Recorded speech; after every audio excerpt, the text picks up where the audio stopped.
Hein? Qu'est-ce que c'est ça, moi? Hein? Bonjour masturbant, je veux faire un jeu. Pour sortir de cette salle de bain, vous allez avoir besoin d'une clé afin de déverrouiller la porte. Cette clé, je l'ai cachée dans votre estomac. Vivez-vous mourir? À vous de choisir. Oh shit!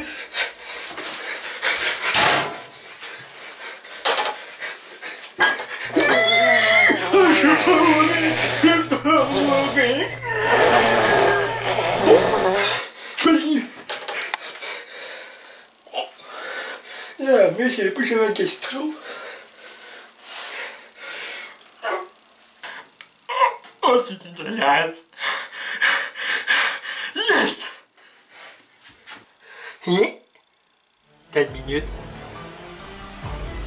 Y'a pas de trou pour une clé! Fuck!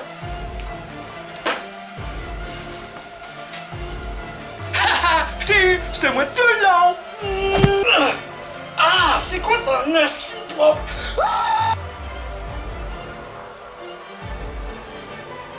Bonjour ladies and gentlemen et nouveaux visiteurs sur la chaîne YouTube. Ici Michael ou Mister Flamingo si vous préférez et bienvenue pour cette nouvelle vidéo. Donc cette vidéo est pour classer les films Ça ou Décadence au Québec du pire au meilleur. Et je vous avertis tout de suite, vous allez être sûrement en désaccord avec certains de mes choix. Mais hey, c'est mon avis personnel. J'ai peut-être pas de goût pour certains, mais vous allez vite comprendre, je pense, pourquoi mes choix. Mais tout d'abord, un gros merci à Cinéraman d'avoir accepté de participer à cette vidéo. Vous allez le voir un peu plus tard dans ma vidéo, après le classement. Sur ce, let's go! En 9e position, Saw 3D The Final Chapter. Personnellement, pour moi, je pense que c'est le pire de la série. La raison pour laquelle il est, pour moi, aussi mauvais, c'est que non seulement le protagoniste, j'en ai rien à chier. Je veux dire, c'est un gars qui a inventé de toutes pièces son histoire pour dire « Oh, j'ai survécu à un piège de Jigsaw », alors que depuis le début du film, tu t'y attends au fait que c'est de la grosse merde, son histoire. Non seulement ça, mais le sang dans ce film-là est rose. Je sais pas si c'est à cause que le film est allé en 3D, puis que du 3D à 2D, ça a tout changé la couleur du sang. Ça m'a vraiment sorti de l'histoire et du réalisme que ce film-là est supposé avoir par rapport à ça. En 8e position, Décadence 5. Je veux dire, pour moi, le meilleur piège du film, c'est quand le détective qui enquête sur le nouveau Jigsaw, qui était l'agent Hoffman, déjà là de base. Le piège le plus mémorable pour moi, justement, dans ce film-là, c'est quand il a la tête piégée dans le genre de bocal qui se remplit d'eau puis qui est obligé de se faire un trou dans la gorge avec un crayon pour que l'air continue de circuler. C'est le seul piège pour moi qui est mémorable dans ce film-là. Ce détective-là, il rend le film un peu intéressant du mieux qu'il peut, parce qu'à partir du moment où tu sais que c'est Hoffman, l'autre tueur, t'as plus vraiment le suspense que les autres films ont de la franchise. Décadence 4. Autre que l'histoire qui se passe en parallèle avec le 3 et le piège du gars qui a fait des viols auprès des femmes, qui est obligé de se crever les yeux, puis qui se fait démembrer dans un piège. Le protagoniste, il est intéressant parce qu'on l'a vu brièvement dans le 3, mais autre que ça, tu sais pas grand-chose sur ce gars-là. Ensuite, Décadence 6. Il est pas mauvais en tant que tel. Bon, je me rappelle surtout du film par rapport au piège où le gars, il se fait... Le personnage central du film, il se fait rentrer des trucs d'un côte, et qu'il doit choisir qui dans un truc, d'un jeu de... Je sais pas comment décrire ça, un jeu que comme dans les parcs, là, où que le monde il déroule, puis qu'il doit choisir qui se tuer.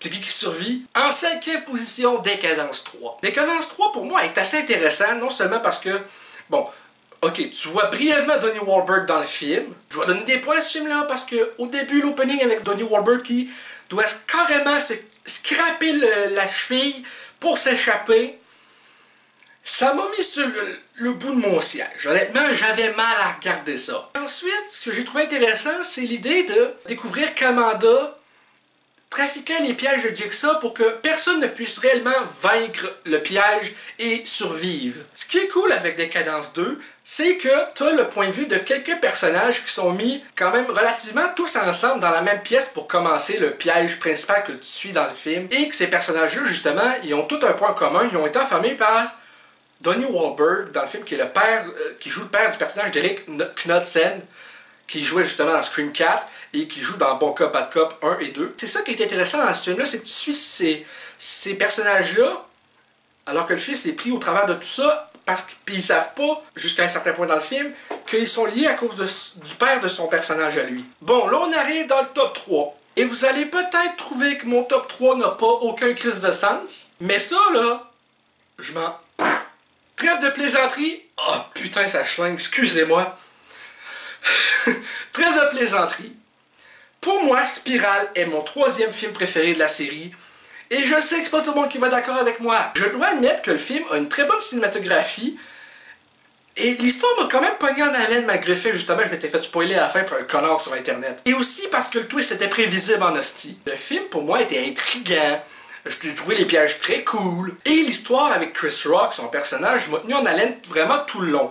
Et pour moi, Décadence, c'est ça. C'est que je suis tenu en haleine tout le long par l'histoire. Et je me demande qu'est-ce qui va se passer. Mais je n'empêche que j'ai passé un très bon moment au cinéma. Ensuite, en 2e position, bien sûr, Décadence 1, le film qui a starté le tout. Un classique de film d'horreur, là.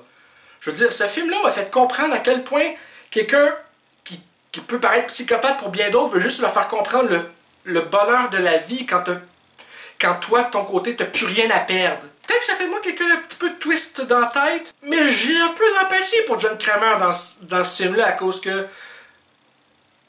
Bon, c'est sûr que ça aide avec les autres films qu'il y a eu après, mais à cause que tu découvres dans ce film-là qu'il y a eu une tumeur inopérable, aussi, tu sais, l'idée de suivre principalement dans ce film-ci 2 hommes coincés dans une grande salle de bain. Juste l'idée en tant que telle est stupide techniquement pour moi. Mais le fait que c'est amené avec une telle puissance, je trouve, scénaristique et une réalisation angoissante de qu'est-ce qui va se passer puisque un est comme chargé d'apparemment tuer l'autre pour l'avoir espionné tout le long. Il doit le tuer avant un certain temps pour que sa famille à lui survive. Et aussi le twist à la fin, là, come on! Avant de passer au numéro 1, je suis juste obligé de faire un aparté sur Stéphane Rivard. Pour ceux qui ne savent pas, Stéphane Rivard est le doubleur de John Kramer au Québec. Et sa voix est tellement puissante dans ces films-là. Je peux pas parler de la série Décadence sans parler de sa voix à lui et ce qu'il a apporté pour moi dans le domaine des films en d'horreur et du doublage. Parce que je suis un passionné de doublage. Si j'étais capable de lire en lettres attachées, c'est sûr que j'aimerais ça en faire, mais malheureusement, je suis un illettré en ce qui s'avère aux lettres attachées et c'est pas des farces. Fait que je pourrais pas, parce que je sais qu'au Québec, je sais pas comment ça marche dans le reste du monde, c'est écrit en lettres attachées les trucs qui défilent pour doubler. Fait que je suis comme pas éligible. Malheureusement. J'adore tellement sa voix de Bonjour, je veux faire un jeu. que pour moi ça rend le tout encore plus flippant quand il y a la musique en fond qui joue puis que t'as les révélations finales avec cette voix-là. Mais bien sûr, en numéro 1 pour moi, ça va être le choix peut-être le plus controversé de ce classement, c'est Jigsaw. Ça a peut-être un rapport avec le fait que c'est le premier Décadence que j'ai pu voir au cinéma, mais n'empêche que le twist de fin m'a tellement mis sur le cul. Bon, pour ceux qui n'ont pas vu le film, spoiler, le twist de fin c'est que les personnes que tu suis tout au long des pièges, ça s'est passé 10 ans avant que 10 ans avant que ceux qui enquêtent trouvent les corps. Ce qui veut dire qu'il y a des personnes en parallèle à ceux qu'on a vus dans le passé, dans le film, qui vivaient les mêmes pièges, puis c'est ces personnes-là que les corps ont été remis aux policiers en pensant que c'était... Puis pendant qu'on regardait le film, on se pensait que ces corps-là, c'était les personnes qu'on voyait crever dans le film, alors que ça se passait 10 ans avant. En tout cas, juste à l'expliquer, je suis mind blown. Le twist, je l'ai pas vu venir. Puis j'ai tellement aimé ce film-là, le twist, les pièges, la distribution, que je suis allé voir le film 2 fois au cinéma. Sérieux, je suis pas des farces, là. Je suis allé voir une fois tout seul, puis une fois avec Olivier. Puis les 2 fois, j'ai trippé tout autant. Et je l'ai acheté à sa sortie en Blu-ray. Ça va être ça pour mon classement. Je laisse la parole à Cinéraman pour finir cette vidéo en beauté, vu que vous êtes peut-être un peu en crise de mon classement à moi. Fait que je vous laisse quelqu'un qui va peut-être remettre un peu de raison à cette vidéo et qui va vous défâcher un peu de mon classement que vous allez peut-être trouver à chier. Donc enfin bref, merci Cinéraman et à toi la parole. Wow, attends une minute là, Mr. Flamingo, c'est vraiment ça ton classement? Jigsaw, Saw 8 ou Décadence l'héritage au Québec? Whatever le nom. Peu importe leur nom! Tu mets vraiment ça en première position? Ouais, ça on peut dire que c'est vraiment pas commun. Salut tout le monde, pour ceux qui me connaissent pas, Cinéraman, moi aussi j'ai une chaîne YouTube, je critique des films et des séries, j'imagine que le lien va être dans la description de la vidéo. J'ai fait d'ailleurs une critique sur Spiral et moi aussi un classement. Si vous voulez comparer mon classement avec celui de Mr. Flamingo, vous allez voir, il y a quelques petites différences, comme la première position.